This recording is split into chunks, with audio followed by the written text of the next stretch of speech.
NC की अंदरूनी बगावत की वजह से ये डील कैंसिल हुई। बीजेपी और पीडीपी का ये इत्तेहाद परिवार के लोग दिल में रहते हैं। आज तो वो अपने इसी परिवार को धोखा दे रहे हैं। अस्सलाम वालेकुम एवरीवन, मेरा नाम है समीर और आप देख रहे हैं जेके जर्नो टीवी। आज आप और हम मिलके एक सवाल का जवाब ढूंढने की कोशिश करेंगे कि बीजेपी ने कश्मीर में इंतखाबी मैदान क्यों छोड़ा। सवाल ये भी है कि कश्मीर में पार्लिमानी इलेक्शन के दौरान बीजेपी किसकी हिमायत कर रही है। अगर कश्मीर को बीजेपी ने बुनियादी एजेंडा के तौर पर इस्तेमाल किया और हमारे प्राइम मिनिस्टर ने पूरे देश भर में कश्मीर के नाम पे वोट मांगे, तो फिर क्यों अभी बीजेपी कश्मीर में इलेक्शन लड़ती हुई नजर नहीं आ रही। क्या बीजेपी कश्मीर में इलेक्शन लड़ने से डर रही है? अगर बीजेपी अभी तक ये बोल रही थी कि कश्मीर के लोग मोदी जी के हर फैसले के साथ खड़ी है, तो फिर अभी उनको एतमाद क्यों नहीं आ रहा कि कश्मीर की दो बड़ी पॉलिटिकल पार्टीज एनसी और पीडीपी के साथ शाना बशाना होकर इलेक्शन लड़े। आपको एक एक करके हर सवाल का जवाब मिल जाएगा, लेकिन इससे पहले कि हम आगे बढ़े, आप बराए करम सब्सक्राइब करने पर गौर करें।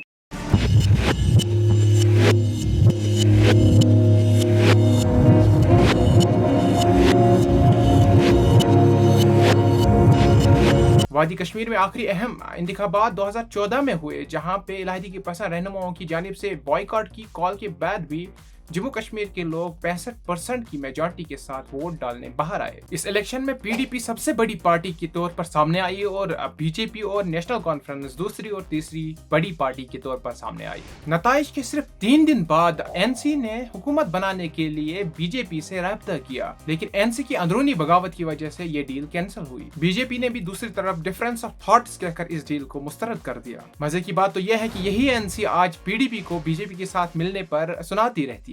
लेकिन अगले दिनों में एनसी ने बीजेपी के साथ बातचीत खत्म करने के बाद गवर्नर एनएन वोहरा को एक खत लिखकर पीडीपी को बाहर से सपोर्ट करने के अपने इरादे का ऐलान कर दिया। लेकिन मजे की बात यह है कि पीडीपी ने भी इनकार कर दिया। नताइज के एक हफ्ते बाद पीडीपी और बीजेपी ने बाज़ाब्ता तौर पर बातचीत शुरू कर दी। दोनों पार्टियों के सदर अमित शाह और महबूबा मुफ्ती ने मुश्तरका तौर पर बुलाई गई प्रेस कॉन्फ्रेंस में ऐलान कर दिया कि इख्तिलाफात को साइड में रखकर काबीना की तश्कील के लिए काम कर रहे हैं। यही बीजेपी ने पीडीपी को कश्मीर में आतंकवाद का जिम्मेदार बताया था। बीजेपी और पीडीपी का यह इत्तेहाद, जिसे बहुत ही एहतियात से जोड़ा गया था, डिफरेंस ऑफ आइडियोलॉजीज का वजन नहीं उठा सका। 7 जनवरी 2016 को मुफ्ती सईद का बीमारी की वजह से दिल्ली में इंतकाल हो गया। उनके इंतकाल के साथ ही बीजेपी और पीडीपी का यह इत्तेहाद टूट गया, जिसके बाद 8 जनवरी 2016 को गवर्नर राज नाफिज कर दिया गया। इस समय एक और बड़ी खबर आ रही है और यह खबर जम्मू कश्मीर से आ रही है। आज शाम तक गवर्नर रूल लगाया जा सकता है, क्योंकि महबूबा मुफ्ती फिलहाल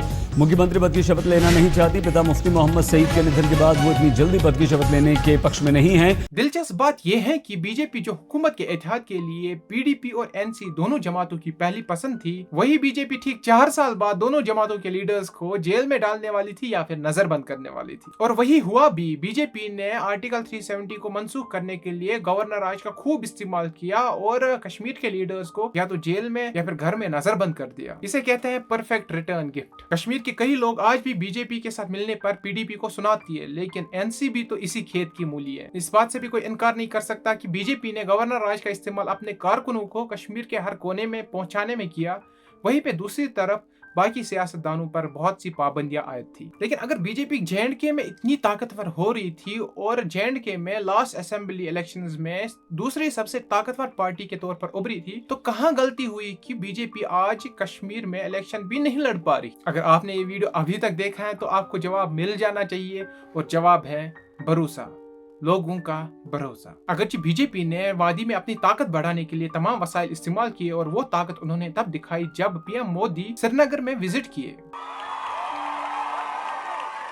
लेकिन एक चीज जिसके बारे में उनको अभी तक यकीन नहीं था, वो था लोगों का एतमाद। और शायद यही वजह है कि बीजेपी अभी कश्मीर में इलेक्शन नहीं लड़ रही। लेकिन अगर बीजेपी कश्मीर में इलेक्शन भी नहीं लड़ पा रही है, तो क्या ये अजीब नहीं है कि यही बीजेपी गुजरात, बिहार और यूपी जैसे स्टेट्स में कश्मीर के नाम पर वोट इकट्ठा करने की कोशिश कर रही है। क्या आपको नहीं लगता कि यह हरकत हिंदुस्तान की सबसे बड़ी पॉलिटिकल पार्टी के 2 चेहरों को जाहिर करती है? अभी तो ये बातें भी छिड़नी शुरू हो गई है कि क्या कश्मीर में लोग बीजेपी का नाम सिर्फ डर की वजह से ले रहे थे, और अब बीजेपी ये जान गई है कि कश्मीर कश्मीर के लोग उनको पसंद नहीं करते? आखिर क्यों बीजेपी कश्मीर के लोगों के बीच आकर अपने कामों के बदले वोट नहीं मांग पाई? यूं तो बीजेपी हमेशा उमर अब्दुल्ला और महबूबा मुफ्ती को कश्मीर का दुश्मन बताती थी, फिर आज ऐसा क्या हुआ कि उमर अब्दुल्ला के खिलाफ बीजेपी मैदान छोड़कर भाग गई? बीजेपी जो आर्टिकल 370 की मनसूखी को अपना सबसे बड़ा काम बताती है, वही बीजेपी आज कश्मीर के इलेक्शनों से भाग गई है। और कश्मीर में अभी आवाज आती है, शेर आया शेर आया।